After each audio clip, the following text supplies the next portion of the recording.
Do you want to hold the power of a drug overdose in the palm of your hands? Do you want to torture your enemies as you watch them choke on their own vomit? Lucky you, because you can do that. Can you beat Fallout 4 with only a Syringer? Before I become Fallout on Ice in a skating rink near you, I need to set my special points. 6th in strength for carrying capacity, 1 in intelligence for stupidity, 5 in luck for the idiot savant perk to complement my stupidity. The rest are an evenly distributed 4. My name? Dr. Harmacist. I would name myself Dr. House Medical Doctor, but I didn't think to do so.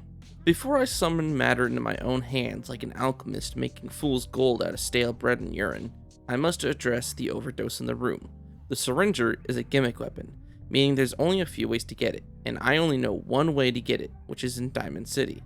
Which means, fresh out of the gate of Vault 111, without attacking the roaches of course, I need to make a mad dash to Diamond City and collect as many items to sell as possible. On the way to the city, I watch as an invincible Preston missed almost every shot on the raiders that were threatening his group of survivors. Used my fist to do the first ever successful block in this game ever since I got it a few years ago. Saw a guy who tried to no-clip, what a cheater. After Preston cleared all the raiders, I got experience for doing nothing and left him to fend for himself. I helped Trudy with her debt problem by repaying them with bullets, while I sat in the diner scared and helpless. Once they died, I did a little trading with her. In exchange for her living, I get some of her money, while I sell useless things, such as guns and ammo. I stayed upstairs while Daddy Dance killed all the monsters that had come for me. They eventually found me after the metal man decided to snooze. I stood behind a baby gate. It was meant to keep me from punishing the ghouls, not them killing me. Spoke to Dance to get my XP. I also stole all their stuff because I'm the main character and they are soulless NPCs. Dance more soulless than anyone else. At Diamond City, I spoke to the doctor who gave me a drug gun. See, now I can talk about the gun itself. It sucks. I've used it before. I've even done my own Syringer only playthrough before. I just did it for fun and never recorded it. But the gun sucks. You have to craft your ammo, which isn't inherently bad, but the only ammo that's worth crafting, because of how easy it is to craft, is crap. It does 30 damage over 10 seconds, which may sound like a lot at first, but it quickly becomes apparent how slow that actually is. Fortunately for me, you can get endless building materials with little to no effort. All you need to do is get your material of choice, drop it, hit store and scrap, and hit yes on both menus. And boom, you've doubled your material.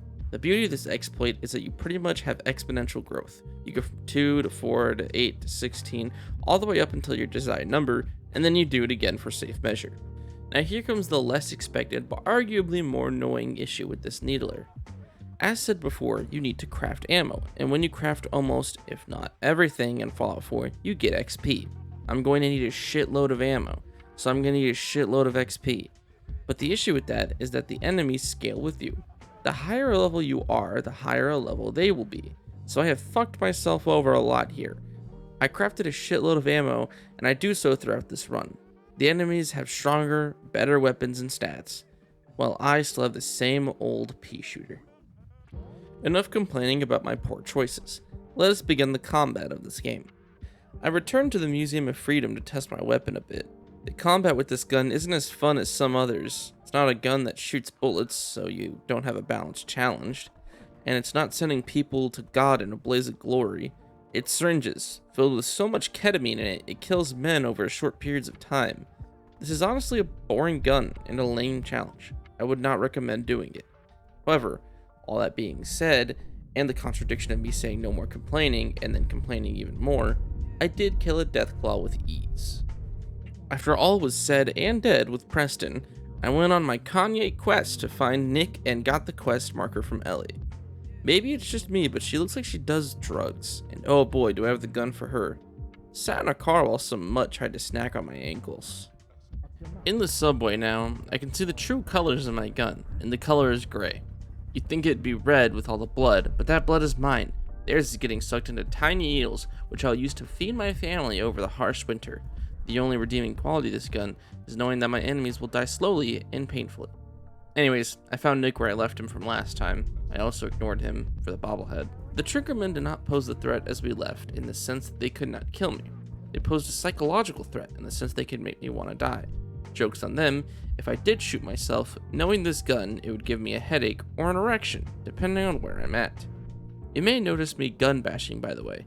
I do that because taking 30 plus shots to kill a man over the course of 30 minutes can bite my syringe. I talked Darla down so that way we could leave as soon as possible. I'm already mad at this gun, and I want this game to be over as soon as it can be. Fat Malone let us leave. I spoke to Nick about my son. He thought he was a baby. He was hypothetically correct, but metaphorically wrong. I picked the lock to the woman's desk as she watched me do so. She didn't seem to mind that I stole Kellogg's key, got into his house, took his food. I may not be a competitive eater, but I am a hungry hippo. Dog time. Now off to Fort Has-Been. I hope I die after saying that. Made it there in record time this time around. Now I can complain some more. Synths do not take any damage from the Syringer. Period. The rounds themselves do nothing to the robot's flesh, as they do not have real blood to take. Guess my family will starve this winter. Sorry, little Timmy. Daddy did what he could. Anyways, I ignored the synths. Kellogg, yeah, he's a synth. Either way, I had to beat him to death, and his synths, with a glorified EpiPen. Finally escaped the fort and was off to Good Neighbor to talk to Amari. She sent me into the brain of a man who was immune to my drug abuse. Teleportation occurred in the mind of Kellogg. Now, off to Virgil in the glowing sea. You may wonder what my plan was to deal with all the deadly irradiated creatures. I did a Stephen Hawking and ran away. I actually led a red scorpion into the cult base. It killed the woman I needed, so I looted her corpse to find Virgil. I want you guys to note that they were using gamma guns, which shoots radiation damage at a rad scorpion. Virgil told me to go to a building that's as green as him. You'll never believe how I dealt with the gunners in there. That's right, I didn't even bother with them. I'm basically doing a pacifist run because I'm so useless. Is this cheating? The Courser's a synth. I take it you know why that's bad. I beat him to death like I would my second grade teacher if those pesky lawyers didn't advise me not to. I actually had to do some killing in the railroad to progress. The ghouls would attack me during the quote-unquote puzzle. Desdemona let me into her club, I got the chip decoded, and boom, no more railroad for now. Next was the teleporter itself. I chose the Minutemen to help me. Why? I have to help fight synths and the other missions for the other factions. I built most of the teleporter myself, bought a part from Carla, and built the final piece, and then I used the TP command myself. Fake Sean had white hair. Mine is because I'm old, not special. Real Sean had white hair as well, probably because he's old, like me. I agreed to join him and met the crew. First one I met was Allie. She was a bitch, not because she's rude, it's because she has the dishonor of being in this playthrough. The same applies to the rest, except the guys. They aren't bitches, they're dicks. I use proper gender terms to offend people. After I met the respectable crew of scientists, my father's son sent me to a ship that I'm not going to try to pronounce. Not because I can't, I'm lazy. The goal was to find a rogue synth and return him to the Institute. I used the recall code on Gabe, what a silly name for a raider, and my Courser friend decided to take him home to the Institute. I had to go home the old-fashioned way. Obligatory skibbity toilet. Next up, Bunker Hill and capturing more rogue synths. Made my way into the basement without attacking anything, made it through the basement without attacking anything, got to the synths and captured them, and made it out without attacking anything. More Institute, except Daddy's gone. Fought, quote-unquote, through the CIT ruins, found a priest, and ran out of footage to edit to procrastinate. I had a long meeting with Father, during which I was on Reddit. Then I saw a Luna cosplayer. Suffice to say, my previously gray walls are now white. By the way, my dad watches these videos. Speaking of fathers, my other father, who is my son, sent me to mass fusion. The elevator ride was painful, as I was more or less helpless. I got filled with bullets, or rather burned with lasers. The beryllium agitator itself wasn't too difficult to get, but the sentry bot and assaultrons, I honestly almost cheated when I got here. It felt impossible to avoid the 2 death lasers burning me in half, but through persistence and a want for this to be over, I managed to end their suffering while preserving mine. Next, I had to kill some gunners to recruit a wasteland scientist onto our side. He's smart or something. I don't know. All I know is that we needed him for some stupid reason. Recorded a speech. I got nervous doing that because a bunch of strangers would hear my voice. Put my speech on Diamond City Radio, started the generator, had a fight with the railroad. They all circled glory in some ritual. Finally, at the end of the game, I talked to Madison Lee.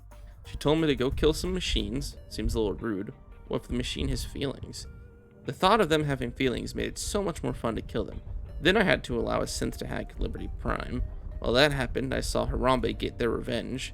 That fueled Liberty Prime to shoot down the airship, spoke to my son one last time, and did not beat Fallout 4 with only a Syringer. Thank you for watching. I hope you enjoyed it. Thank you for the positive response in the last video, it means a lot. I got the idea for these videos when watching Mitten Squad. He was a YouTuber who did these kinds of videos, and I missed his content. So I decided to make my own. Once again, thank you for watching, consider subscribing, and have a wonderful day.